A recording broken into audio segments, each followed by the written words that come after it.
Well, it's getting close. It's less than a week to Halloween now. Scary thought. A scary thought. Well, what's even scarier is that you don't look like you've worked that much in your costume. I mean, No, I haven't in fact, made he looks much exactly progress. the same as he did last week. That's right. I just haven't dedicated myself this year. You know, it takes more than a hat to make a costume. It does? Yeah, you got to look scary. Well, you look pretty scary anyway. I could pass the hat. Yeah, you'd pass that.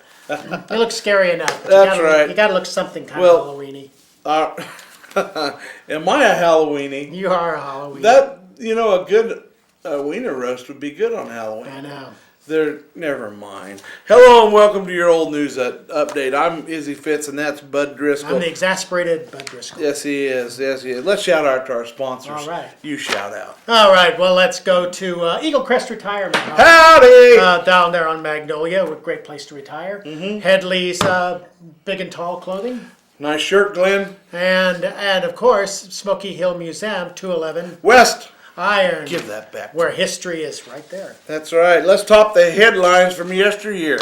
All right. 75 years ago on October 31st, Halloween 1938. Ooh. Halloween pranksters may be out in force tonight, but so will the police. And Chief of Police D.K. Fitch. D.K. Fitch. Again today asked parents to cooperate with officers in keeping their children off the streets tonight and warning them against any destructive stunts. What does D.K. stand for? Like Dead Kitchen or something? Dead Kitchen. On Halloween you could call it Dead Kitchen. Oh, yeah. Yeah, or maybe in 1938, Dead Kraut. Dire Ketchup. You know, it's Hitler, Dead Kraut.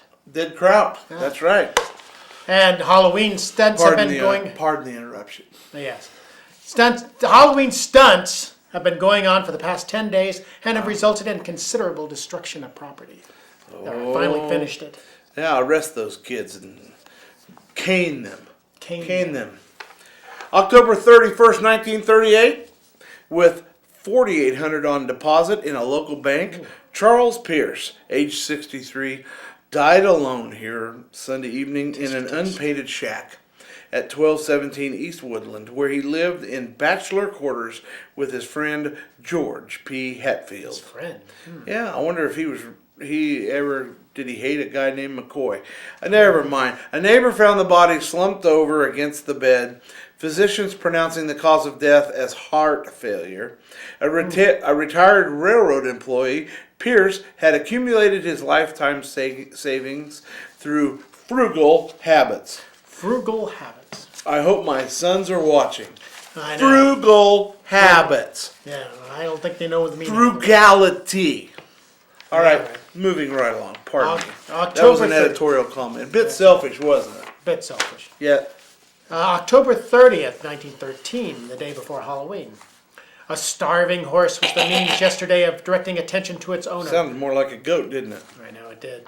Who had died possibly 4 days before of heart trouble, superinduced. How many times have you used that in a story? Superinduced by starvation, brought on by his habits of life. I could stand a little superinduced starvation. Did you like the self-deprecation? Keep moving. Keep moving. The man found, as mentioned yesterday, was Daniel Killahane. A man who has lived alone 3 miles west and 1.5 miles south of Salina. Should be changed to kill a horse. Never mind.